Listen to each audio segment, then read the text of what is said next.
osteopatía craneal es donde podemos ver mejor la relación unitaria del cuerpo, a través del sistema nervioso y del cerebro, que se va a relacionar con todo el cuerpo, y a través de sus anclajes en las zonas de inserción de la dura madre, que va a repercutir sobre la estructura. A continuación se pasan a detallar fisiológica y anatómicamente las distintas funciones y actuaciones o lesiones del sistema sacrocraneal. En osteopatía es importante conocer los síntomas para ser más selectivo en el tratamiento, como son las neuralgias faciales, oculares, temporomandibulares, occipitales, las cefaleas que afectan al complejo vasculonervioso suboccipital y a la alteración basilar, que repercute en órganos de los sentidos a nivel de alteraciones funcionales, pares craneales y alteraciones cerebelosas como son la ataxia y disartría, coordinación tanto en la vocalización como en la deambulación, procesos psicosomáticos después de un traumatismo que afectan a la memoria, concentración, agresividad, etc. Estos cuadros producen una inseguridad en el paciente que repercute en su vida de relación.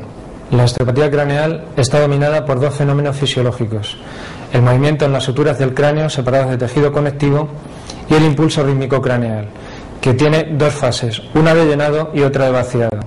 Empezando con la de llenado, vemos que a través de los plexos coroideos situados en los ventrículos laterales se va a dializar del plasma sanguíneo el líquido cefalorraquídeo, que va a ir llenando los espacios ventriculares, y a través de la ley de las presiones se va a producir una apertura de la válvula por el mecanismo hemostático, que va a permitir el paso del líquido cefalorraquídeo de los ventrículos al resto del estanque hidráulico semicerrado que envuelve la dura madre, que comprende las meninges. La circulación que va a pasar de los ventrículos a través del cuarto a la médula va a tener un circuito entre la médula y el cerebro. La producción viene a ser de unos 1.500 centímetros cúbicos diarios. Este mecanismo en la fase de llenado va a tensar el diafragma craneal, que comprende la hoz del cerebro y la tienda del cerebelo. Según se va tensando, va a permitir que a través de las vellosidades aracnoideas se vaya filtrando el líquido, y a través de los microtúbulos de tejido conectivo y ayudado por el sistema linfático pase al resto del cuerpo. En la fase de vaciado tendremos, según se van vaciando los ventrículos cerebrales, se va relajando la tensión en el diafragma craneal y va permitiendo que ese filtrado vaya llenando los senos venosos, sobre todo a nivel longitudinal, y pueda pasar nuevamente a través del agujero yugular al resto del circuito general, con lo que tenemos una información a nivel químico y a nivel bioeléctrico en todo el cuerpo a nivel general. El movimiento fisiológico de llenado y vaciado es el que marca las lesiones mecánicas osteopáticas. En la fase de llenado y vaciado van a ser dos ritmos diferentes, que van a tener un tiempo en la fase de llenado de 10 a 15 segundos y otros 10 o 15 segundos en la fase de vaciado. Este ritmo es el que tendremos que registrar y valorar los cambios que va a experimentar el cráneo en las dos fases. En la fase de llenado la denominaremos inspiración, flexión, rotación externa. Fase de vaciado la denominaremos expiración, extensión, rotación interna. Los cambios de volumen que va a experimentar en la fase de inspiración serán el cambio de los diámetros laterales, que se ensanchan, y el acercamiento de los longitudinales. En la fase de expiración tendremos un estrechamiento de los laterales y un aumento de los longitudinales. El cuerpo experimenta unos cambios en las fases de inspiración y expiración a través del tejido conectivo y la dura madre, donde en la fase de inspiración encontramos una tensión y una especie de rotación externa, y en la fase de expiración una relajación y una tendencia a la rotación interna. El tratamiento craneal va dirigido a mejorar el movimiento inherente entre el cerebro y médula espinal, la fluctuación del líquido cefalorraquídeo, las alteraciones articulares, la flexibilización de las membranas intracraneales y el mejoramiento entre el sacro y el cráneo a nivel involuntario. Por lo que es importante conocer la fisiología de cada zona que vamos a tratar. Empezaremos con la relación cráneo-sacra. En la fase de llenado o inspiración se va a producir un movimiento de anteriorización del occipital, donde la sínfisis escenobasilar asciende, se tensa a través de la dura madre la columna vertebral, rectificándose y efectuando un movimiento del sacro hacia atrás de la base. El coxis se posteriorizaría. En un movimiento de expiración, los cóndilos del occipital van hacia atrás, la sínfisis escenobasilar desciende, se relaja la tensión en la dura madre, acentuándose otra vez sus curvaturas, la base del sacro va hacia adelante y el coxis hacia adelante. Antes de pasar a la valoración y tratamiento craneal, conviene saber las técnicas que vamos a utilizar. Se utilizarán técnicas para descoartación de las suturas, técnicas directas e indirectas. La técnica directa se realizará en sentido de la lesión, donde el movimiento está facilitado y frenando el movimiento contrario hasta la recuperación. La técnica directa irá en sentido de la barrera, es decir, donde encontramos la restricción, frenando el movimiento facilitado hasta la recuperación.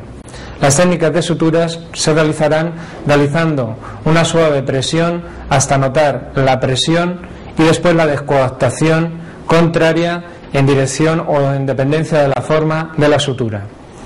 Pasaremos a la evaluación de la lesión desde el sacro al cráneo, es decir, la relación cráneo-sacra.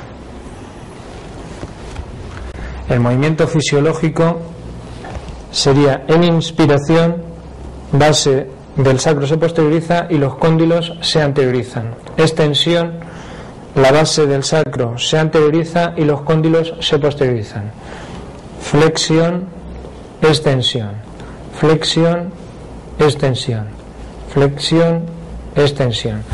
Las lesiones pueden ser en flexión bilateral o extensión bilateral, o unilateral en flexión craneal o extensión y el movimiento fisiológico en el sacro, o al revés, movimiento fisiológico en el cráneo y flexión o extensión sacra.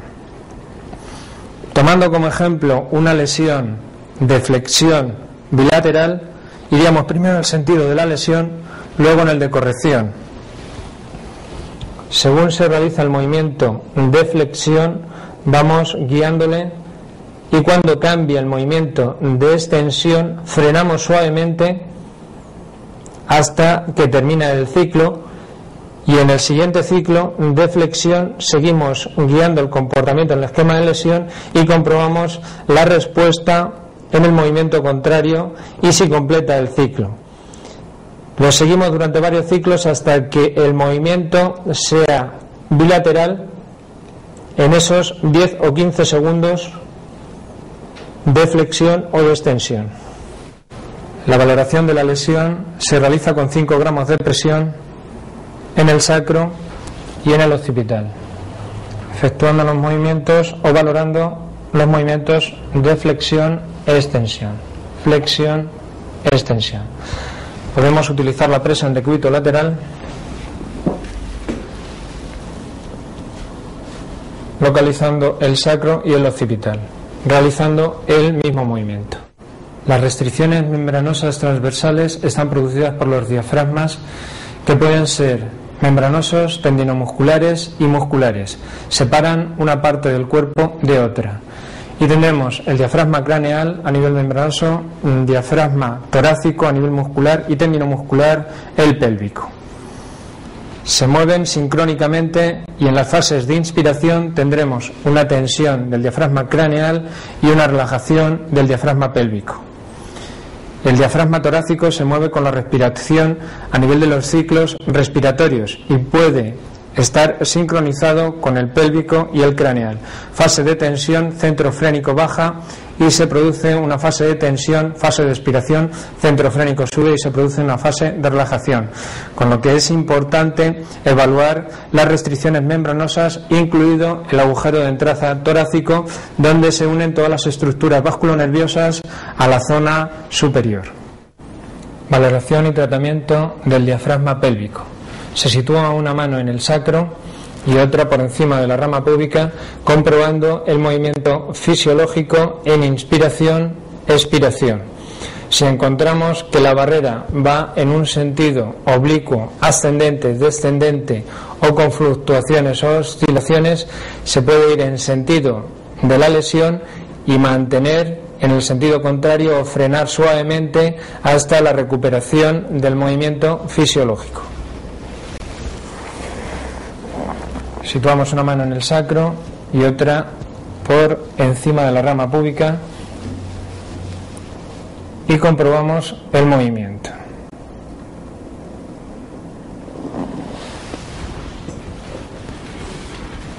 Valoración del diafragma torácico. Situamos una mano en la zona dorsolumbar, en la zona de inserción, y otra mano en el ángulo costal. El movimiento fisiológico se realizaría en este sentido: inspiración, expiración.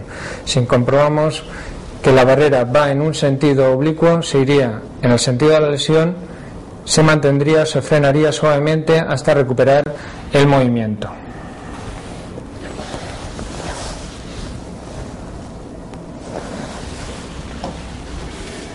Agujero de entrada torácico. Comprobamos a nivel cérvico-dorsal con una mano y esternoclavicular con la otra el movimiento de inspiración, expiración. Si hay algún desplazamiento tanto lateral como oblicuo o oscilante, podemos ir en el esquema de lesión, frenando en el movimiento contrario hasta la recuperación o en técnica directa. Una mano a nivel cérvico-dorsal y la otra a nivel esternoclavicular. Técnica de liberación de la base del cráneo y elastificación del diafragma craneal. Se localiza el reborde occipital situando las yemas de los dedos en la musculatura y dejando descansar la cabeza, subiendo suavemente hasta notar la tensión. Realizamos una suave tracción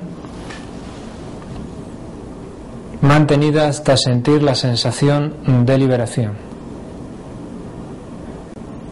Técnica de compresión del cuarto ventrículo.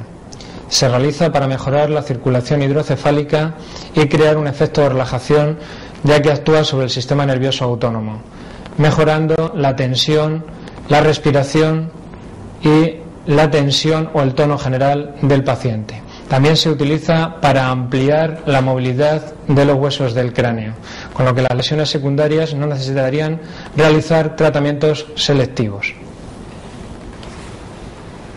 Localizamos el reborde occipital y situamos la zona tenar por detrás del mastoides para no estar en la sutura occipito-temporal. Utilizaremos como referencia el mastoides con dos traveses de dedos para localizar el occipital y situar la zona tenar a ambos lados. La presa localizaríamos en esta o en esta otra forma. La técnica que a continuación vamos a ver se denomina técnica de punto parado y, a diferencia de las técnicas de corrección, se utiliza no frenando el movimiento sino bloqueándolo.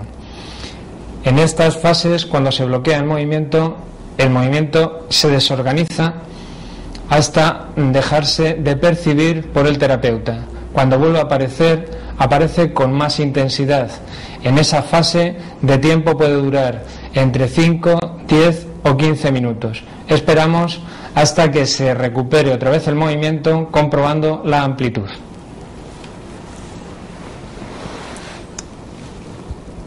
Desde el mastoides, dos dedos, situamos la zona tenar a nivel occipital y realizamos la compresión con más de 5 gramos de presión hasta notar la desorganización y la valoración nuevamente del movimiento.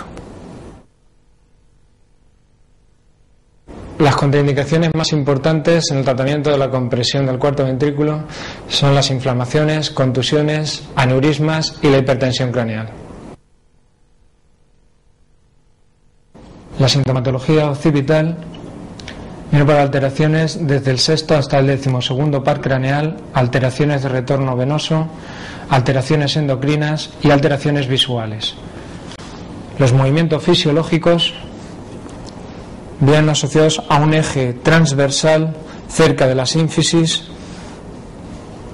donde el movimiento se realizaría en desplazamiento anterior de los cóndilos y posterior.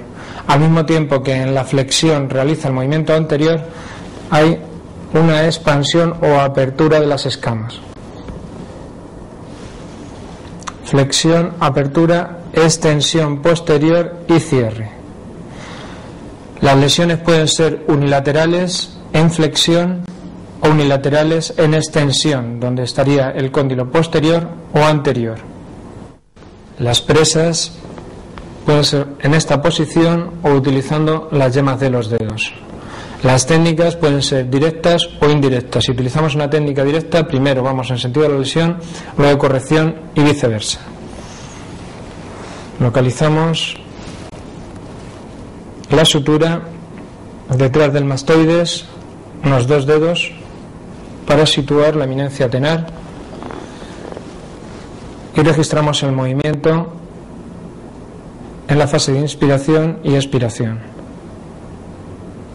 Poniendo como ejemplo una lesión de flexión del lado izquierdo, iríamos primero a favor en la fase de flexión, frenando el movimiento contrario. Cuando empieza a empujar y se completa el movimiento fisiológico en sentido contrario, quitaríamos. Si es bilateral y es anterior o flexión, vamos en el esquema de lesión manteniendo en el de restricción o frenando hasta que complete el ciclo. Variante con la yema de los dedos. Localizamos el reborde occipital situando los dedos por delante, efectuamos una ligera tracción, realizando una técnica directa en el sentido de corrección o indirecta en el sentido de la lesión. El esfenoides es la llave maestra de la acomodación de los huesos del cráneo, con lo que podemos considerar como director de orquesta de la mecánica del resto de los huesos, con una influencia hasta la zona superior del cráneo. Los síntomas característicos son de alteraciones visuales, problemas endocrinos, rinitis, alergias, sinusitis y cefaleas que, en dependencia de la causa, si es traumática, pueden ser bastante agudos. Los ejes distintos que tendremos que tratar mecánicamente van en relación al movimiento fisiológico de desplazamiento anterior o flexión, posterior o extensión en un eje imaginario que atraviesa transversalmente el cuerpo del esfenoides. Asociado a la sínfisis esfenobasilar con el occipital, diríamos que en flexión la sínfisis esfenobasilar sube, en extensión baja. Los movimientos de torsión irían en un eje antero-posterior que atraviesa longitudinalmente el cuerpo del esfenoides y la zona basilar del occipital, con lo que tendríamos rotación izquierda, rotación derecha, rotación izquierda, rotación derecha. Otra de las lesiones sería la lateralización, que frecuentemente vienen mezcladas con torsión y lateralización de un mismo lado o del lado contrario. Tendríamos el eje vertical que atraviesa el cuerpo del esfenoides en un movimiento de lateralización izquierda, lateralización derecha, lateralización izquierda, lateralización derecha. Estos serían los movimientos fisiológicos. Luego tenemos movimientos traumáticos que, en dependencia del impacto o de la lesión, pueden crear desplazamientos laterales que podemos denominar tensión lateral izquierda, tensión lateral derecha, tensión lateral ascendente, tensión ascendente, tensión descendente. Y patologías inflamatorias que pueden ser de origen traumático, como son la compresión, donde se queda la sínfisis esfenobasilar fija, también relacionada con los temporales, donde no tendríamos ningún movimiento. Distintas presas que se pueden utilizar para la evaluación y tratamiento. El agarre fronto-occipital, donde localizamos la ala del esfenoides, tomando como referencia el reborde del frontal a nivel del reborde orbitario, para situar un dedo, y en el otro lado lo hacemos De la misma forma, situando el primer dedo, la mano libre la apoyamos sobre el reborde occipital para comprobar los movimientos. Podemos utilizar otra presa denominada el alcance por la bóveda, donde situamos la yema de los dedos en el reborde occipital y los pulgares en las alas del esfenoides. Tomando como ejemplo una lesión de flexión, podemos ir en técnica indirecta, donde vamos en el sentido facilitado, frenamos suavemente el movimiento contrario, varios ciclos hasta completar el movimiento en los dos sentidos. Si fuera técnica directa, sería al contrario. En una lesión de lateralización y rotación izquierda, tomando como ejemplo, tendríamos en este esquema una lateralización izquierda con torsión izquierda. Si tenemos técnica indirecta, vamos en el esquema de lesión frenando varios ciclos hasta completar el movimiento en el sentido contrario. Tomando una tensión lateral izquierda, iríamos en el sentido de corrección si hace poco que ha recibido el traumatismo para evitar la inflamación en técnica directa. Si es tensión lateral izquierda, el desplazamiento es hacia el lado izquierdo, descoactamos suavemente y en la fase de expansión vamos presionando suavemente en sentido contrario, frenando en el movimiento contrario hasta comprobar la misma elasticidad en ambos sentidos. Si es en sentido vertical ascendente, comprobamos en la fase de flexión, ayudamos y en la fase de extensión frenamos.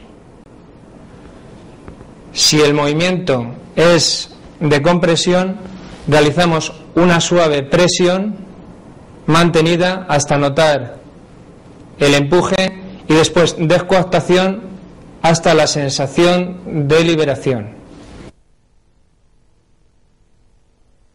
Hueso par que con el esfenoide forma la base del cráneo. Su sintomatología viene asociada a alteraciones auditivas, alteraciones de equilibrio, problemas de los oculomotores, problemas vagotónicos o alteraciones vagales, y el eje de movilidad viene en un eje imaginario que atraviesa el meato acústico siguiendo su eje en la zona petrosa,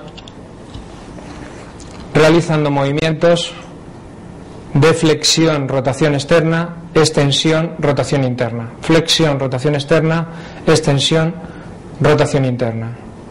Las presas que vamos a utilizar, la primera sería la denominada punta de mastoides, localizando la apófisis mastoidea y situando los pulgares en la zona anterior. Cuando descienden sería el movimiento de flexión, rotación externa; cuando ascienden, extensión, rotación interna. Otra de las presas sería atrapando con un dedo o el cuarto dedo el mastoides, el dedo medio en el eje a nivel del meato acústico y el índice o segundo dedo en el zigoma. Movimiento de flexión, rotación externa, extensión, rotación interna. La técnica que podemos utilizar es frenar el movimiento que sale antes, para permitir que el que está restringido empiece a coger el movimiento, o ir en el esquema de lesión en el movimiento facilitado, frenando el movimiento contrario hasta recuperar la amplitud, o en técnica directa. Las técnicas de preparación o descoactación vienen asociadas a las tensiones de la articulación temporomandibular, que va a afectar por la musculatura a la compresión del cóndilo sobre la articulación y la parte del parietal por el temporal a la zona temporal, con lo que descoactaremos la zona parieto-temporo-mandibular, primero efectuando una compresión suave en la zona, localizando con la zona de las eminencias tenades los parietales, y con la yema de los dedos el ángulo de la mandíbula, realizando una presión suave hasta notar que empieza a empujar, y pasamos a realizar la descoactación en un sentido descendente, en este sentido, hasta notar la sensación de elastificación o relajación. descoaptación del temporal denominado tirón de orejas. Atrapamos ambas orejas y realizamos una ligera tracción en dirección a los hombros. En esta tracción mantenida, cuando notemos la sensación de flotación o de estiramiento, como que podemos traccionar y viene acompañada la tracción que nosotros estamos realizando, hemos conseguido la descoaptación. En el tratamiento, tomando como ejemplo una lesión en flexión del lado izquierdo, utilizando una técnica para frenar el movimiento que está facilitado y recuperar el movimiento contrario, lo frenaríamos de la siguiente forma. Si la lesión está en flexión, en la fase de expansión sujetamos el lado izquierdo en el movimiento, permitiendo que el movimiento del lado derecho quede libre. Durante varios ciclos comprobamos hasta que la sincronía de los temporales sea correcta. Cuando tenemos huesos bilaterales, tanto el ritmo como la velocidad pueden estar alterados, con lo que podemos guiar el movimiento en la fase de flexión y de extensión hasta recuperar la velocidad y el ritmo. Las lesiones mecánicas que nos podemos encontrar en los temporales pueden ser bilaterales anteriores, posteriores, unilaterales en un sentido de flexión y posterior en el lado contrario, o unilaterales aisladas en un solo hueso, tanto de flexión como de extensión, pudiendo utilizar técnica directa o indirecta.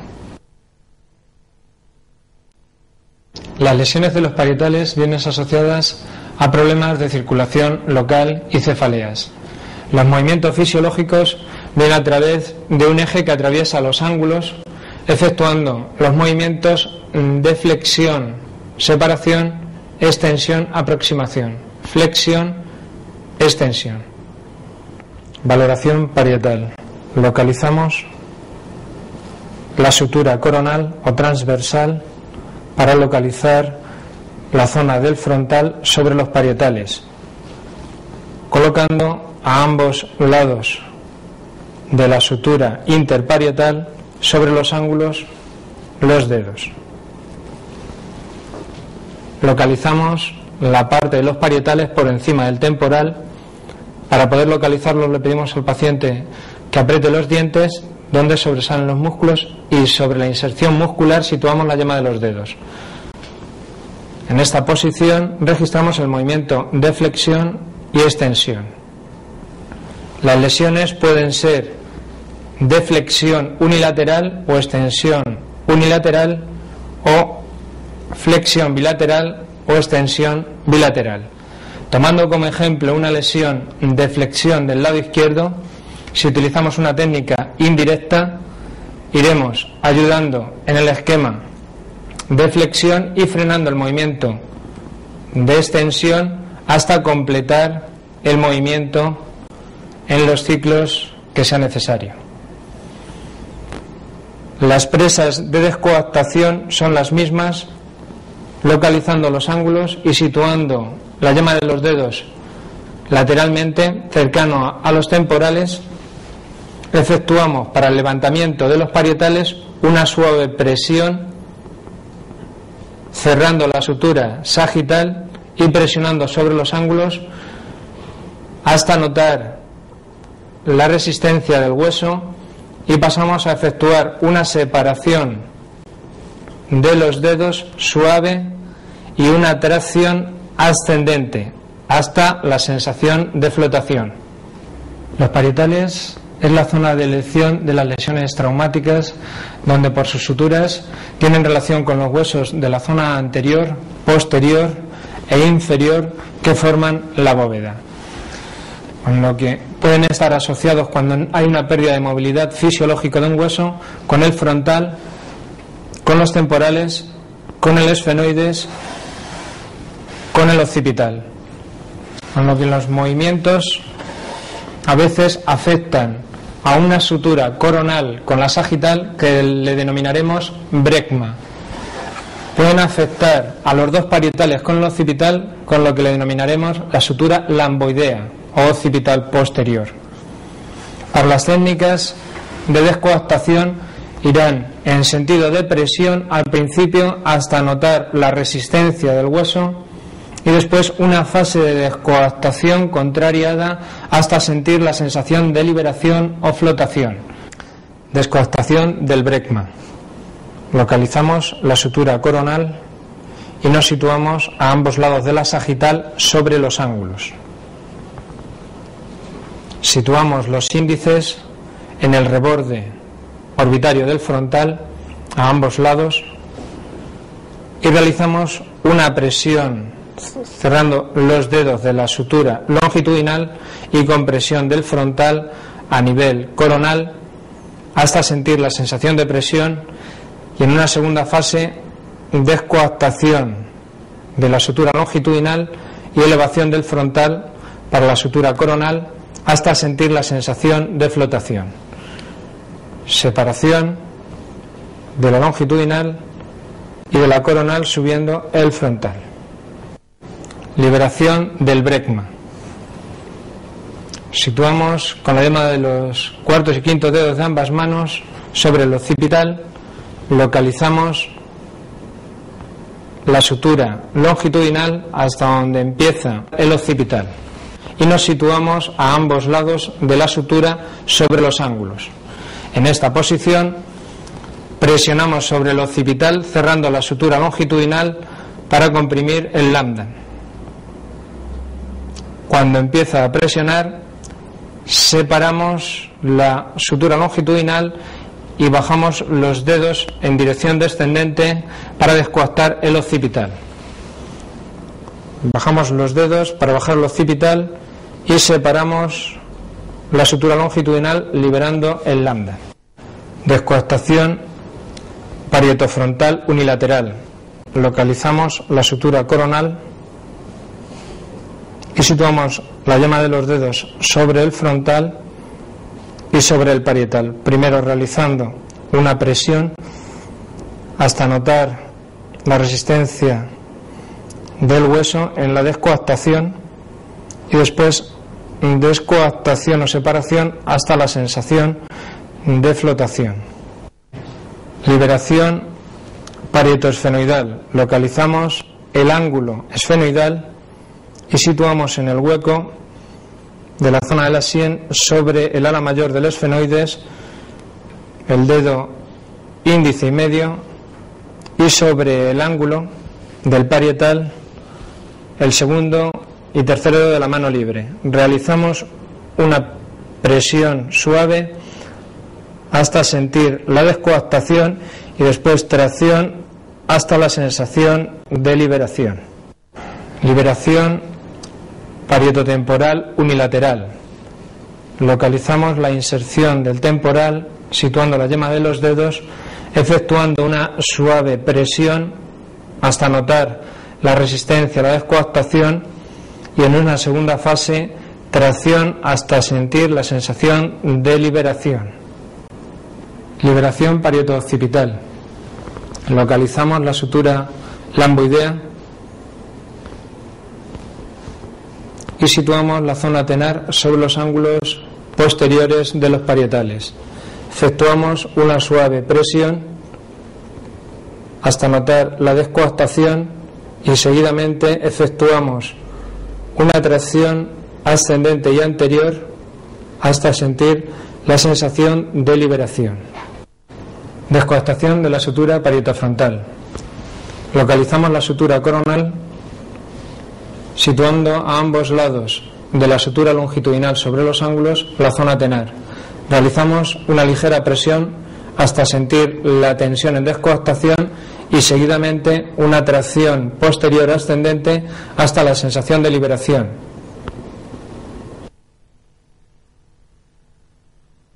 Las lesiones más frecuentes del frontal vienen a ser alteraciones del comportamiento, tic en el rabillo del ojo, sinusitis y alteraciones de vías respiratorias altas, corizas, etc. El movimiento fisiológico va en un eje transversal que pasa por el reborde orbitario, realizando los movimientos de flexión donde se expande, movimientos de extensión donde se cierra. Las presas que vamos a utilizar pueden ser bimanuales o unimanuales. Una presa bimanual sería localizar el reborde orbitario, situar los cuartos dedos de ambas manos y el resto de los dedos apoyados sobre el frontal y seguir el comportamiento del movimiento de flexión-extensión. Una presa unimanual sería atrapando el reborde orbitario en la parte inferior y situando la mano apoyada sobre el frontal, efectuando el movimiento de flexión-extensión. Las lesiones pueden ser en flexión o extensión o que no se realice el movimiento, con lo que cuando no se realiza el movimiento y hay una fijación global, pasaremos a una técnica de liberación denominada la elevación del frontal. Situamos la presa bimanual efectuando una suave presión hacia la camilla. Al sentir la sensación de descoaptación, efectuamos una elevación en sentido ascendente hasta sentir la sensación de flotación. Ejemplo de flexión del frontal con técnica unimanual en técnica indirecta. Atrapamos el frontal y vamos en el esquema de lesión, en la fase de flexión, frenando el movimiento en extensión hasta completar en los distintos ciclos la amplitud de movimiento en los dos sentidos. La clínica del maxilar inferior viene asociada a problemas locales como hipoacusia, taponamiento, dolor de oídos, dolor dental y neuralgias temporomandibulares. Los movimientos fisiológicos vienen en un eje localizado cercano a los cóndilos, donde tenemos la flexión o cierre, extensión o apertura en el movimiento de bisagra.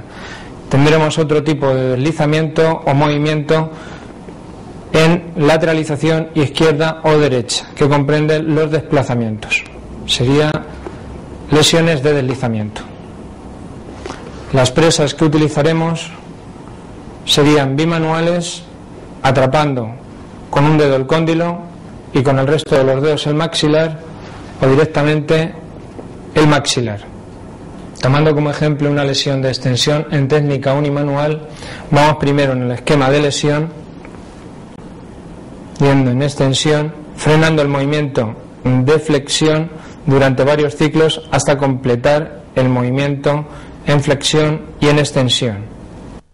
Tomando como ejemplo una lesión en deslizamiento en lateralización izquierda en técnica bimanual, localizamos el cóndilo con el cuarto dedo, situamos el segundo y tercer dedo sobre los ángulos y en la fase de inspiración desplazamos en lateralización derecha, frenando el movimiento en lateralización izquierda en extensión.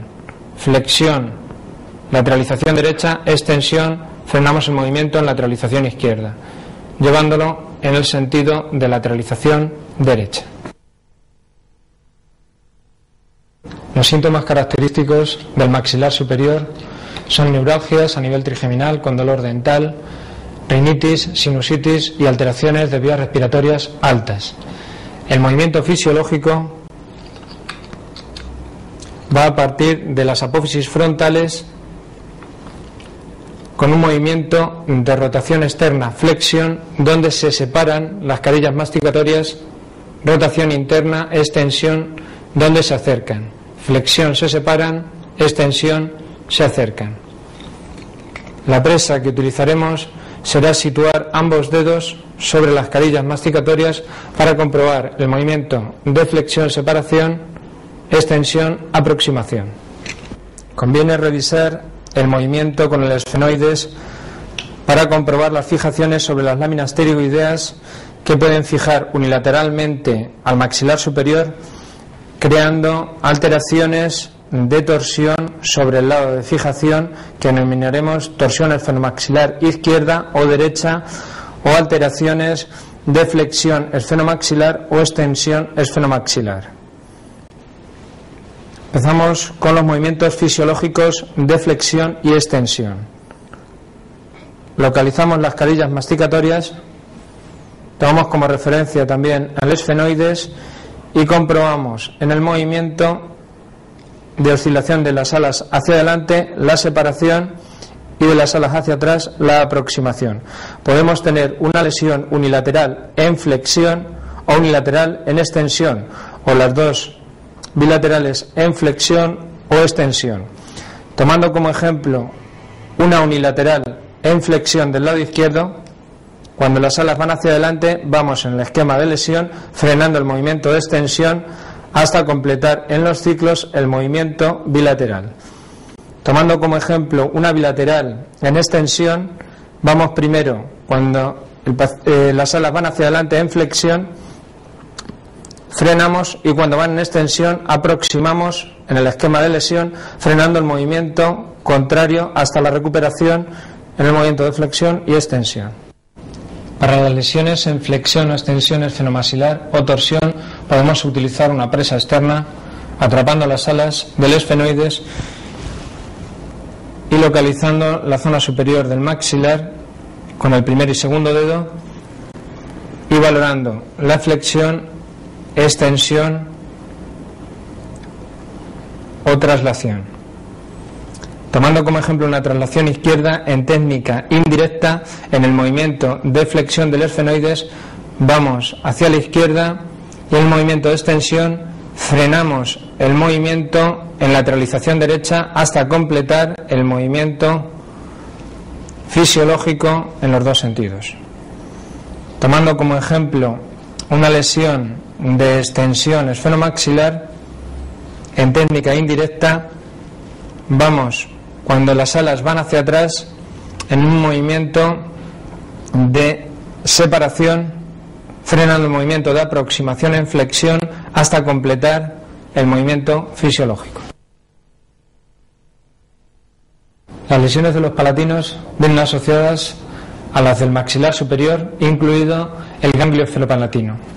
Los movimientos fisiológicos se realizan con los del maxilar superior, cuando se separan las carillas masticatorias, teniendo como ejemplo el palatino izquierdo, va en rotación externa, se separan las carillas, se aproximan, va en rotación interna. Flexión, rotación externa; extensión, rotación interna.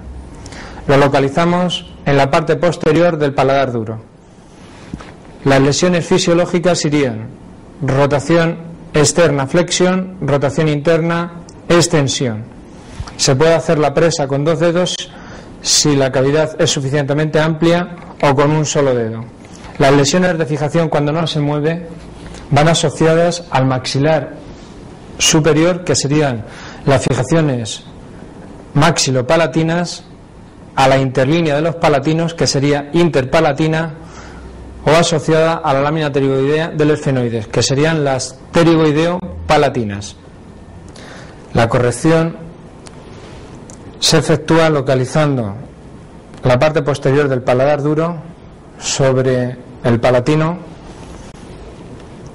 guiándonos por las alas del esfenoides. Cuando va a flexión notaremos la rotación externa, cuando va a extensión notaremos la rotación interna. Teniendo como ejemplo una lesión de rotación externa en técnica indirecta, cuando las alas del esfenoides van hacia adelante se presiona en sentido de la lesión, y cuando las palas del esfenoides van a extensión se frena el movimiento suavemente durante varios ciclos hasta completar el movimiento fisiológico de flexión y extensión. Flexión y extensión. Si tenemos una fijación maxilopalatina, trataremos de presionar en sentido ascendente sobre el maxilar. Cuando notamos la reacción o presión del hueso, descoactación en sentido descendente sobre la camilla para descoactar. Si la fijación es interpalatina, primero hacia el centro, notando la resistencia hacia el exterior, y después descoactación hacia el exterior para separar la interlínea. Si es pterigoideo-palatina, trataremos de presionar primero en dirección al esfenoides, y cuando empiece a presionar en dirección ascendente o anterior. Los síntomas del Böhmer están en relación con los del etmoides y el maxilar superior. Los movimientos pasan a través del centro del cuerpo en un eje imaginario donde realizan los movimientos de flexión, inspiración, extensión, expiración. Flexión, inspiración, extensión, expiración. Tenemos otra patología asociada de cizallamiento con el maxilar superior. Cuando hay una torsión del maxilar, también hay un cizallamiento, desplazamiento lateral del Böhmer hacia un lado o hacia otro. Cizallamiento izquierdo, cizallamiento a derecha. Nos adaptamos a la zona anterior de los incisivos y localizamos las salas del esfenoides para guiar el movimiento. Cuando las alas van hacia adelante en flexión, el etmoides realiza un movimiento de ascenso. Cuando las alas van en extensión, el etmoides realiza un movimiento de descenso.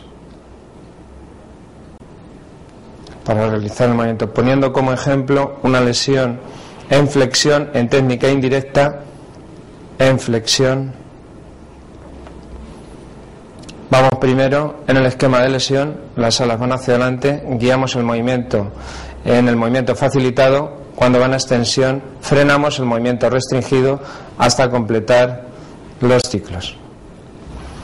En la cizalladura vamos primero en el esquema de lesión y luego en el de restricción. Cuando las alas van a flexión, si la cizalladura es a la izquierda, guiamos el movimiento hacia la izquierda, frenando el movimiento a la derecha hasta que la presión completa el movimiento de recorrido en el centro. Y el comportamiento es fisiológico en flexión y extensión.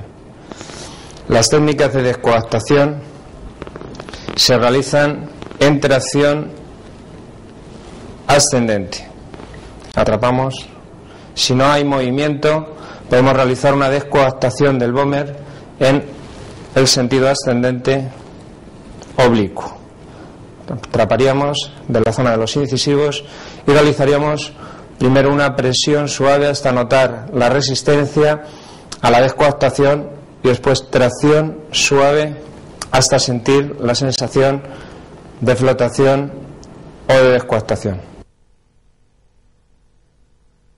Los síntomas característicos del etmoides están asociados con problemas olfatorios, problemas de vías respiratorias altas, rinitis, alergias, corizas, y el eje de movimiento sería un eje que atraviesa el cuerpo del esfenoides por el centro y en las fases de expansión o de flexión va hacia atrás, extensión hacia adelante, flexión hacia atrás, extensión hacia adelante.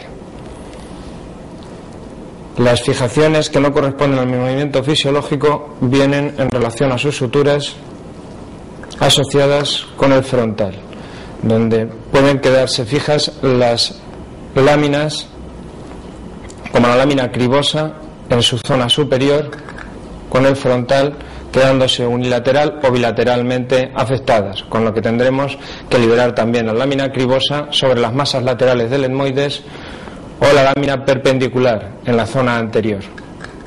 Se puede quedar en un lado o en los dos bilateralmente de la lámina perpendicular. Para la evaluación y el tratamiento podemos utilizar distintas presas, localizando la parte inferior del frontal y la parte de los huesos de la nariz donde terminan. Situamos estos dos puntos para valorar el movimiento de flexión-extensión. Flexión-extensión. Flexión-extensión. Podemos ayudarnos guiando el movimiento con el esfenoides. Cuando las alas van hacia adelante, el esfenoides haría esto en flexión-extensión. Flexión-extensión. Podemos realizar el movimiento y guiarlo sobre un solo punto si queremos, como puede ser la parte inferior de los huesos de la nariz o la parte de la glabela, en la zona donde empieza el frontal, entre los huesos de la nariz y el frontal. Tomando como ejemplo una lesión de flexión en técnica indirecta, vamos primero al sentido de la lesión, frenando el movimiento en extensión, durante varios ciclos, frenando el movimiento en extensión hasta completar el movimiento fisiológico. En técnica directa, al contrario. Si tenemos una alteración de las láminas y una fijación unilateral, para liberar el frontal del etmoides, iremos primero en sentido de la lesión, luego de corrección, liberando en el eje anteroposterior. El frontal haría este movimiento para liberarlo de la lámina cribosa. Para la lámina perpendicular sería la liberación anterior. Eje vertical. Situamos las manos sobre el frontal y comprobamos el movimiento de flexión-extensión y si la oscilación del frontal va sobre un lado de la lámina cribosa izquierda o derecha. Si no tiene movimiento en ambos lados o está fijo, tendríamos que descoactarlo globalmente. Si tenemos las láminas perpendiculares, el movimiento sería sobre el eje vertical en un sentido de rotación izquierda o derecha. Teniendo como ejemplo una lámina cribosa del lado izquierdo, primero iríamos en el sentido de la lesión, frenando el movimiento contrario hasta ganar en amplitud y valorar el movimiento de flexión y extensión libre. Si tenemos como ejemplo la lámina perpendicular del lado izquierdo, iríamos primero en el sentido de la lesión, frenando el movimiento contrario hasta completar el ciclo y el movimiento fisiológico en flexión y extensión. Técnica de liberación de las suturas maxiloetmoidales. Atrapamos el maxilar superior en ambos lados, realizamos una presión suave hasta notar la presión de descoactación y luego traccionamos en sentido ascendente, oblicuo, hasta notar la sensación de flotación o de elastificación de la articulación. Descoactación global del etmoides cuando está fijo. Atrapamos el maxilar superior de un lado y el frontal situando los dedos en el reborde orbitario. En la primera fase, suave presión hasta notar la presión de descoactación de los huesos y tracción llevando en flexión el frontal y descoactación del maxilar superior. Los síntomas de los huesos propios de la nariz vienen asociados a los del frontal, maxilar superior y etmoides. El movimiento fisiológico está en relación al maxilar superior. Flexión, rotación externa, extensión, rotación interna. Flexión, extensión. Tenemos el nasal y el unguis. En la parte más anterior, el nasal. En la parte más posterior, el unguis. Las técnicas se realizan atrapando los nasales o el unguis y sujetando a nivel de la sutura metópica del frontal con la mano libre a nivel del pulgar y realizando una pequeña presión hasta notar la descoactación y luego tracción para elastificar, tanto en el unguis como en el nasal. Los movimientos fisiológicos se restablecen en técnica directa o indirecta en los mismos esquemas que los anteriores. Los síntomas del malar vienen asociados a los del frontal, maxilar superior y temporal. El movimiento fisiológico se realiza sobre un eje del zigoma en los movimientos, sobre todo del temporal, en flexión o eversión, extensión o inversión. Flexión o eversión, rotación externa, extensión, rotación interna, inspiración, expiración. Inspiración, expiración. Localizamos la sutura con el arco cigomático y la sutura con el maxilar, situando los dedos por delante y por detrás de las suturas para no obstruir el movimiento, y valoramos el movimiento de flexión y extensión.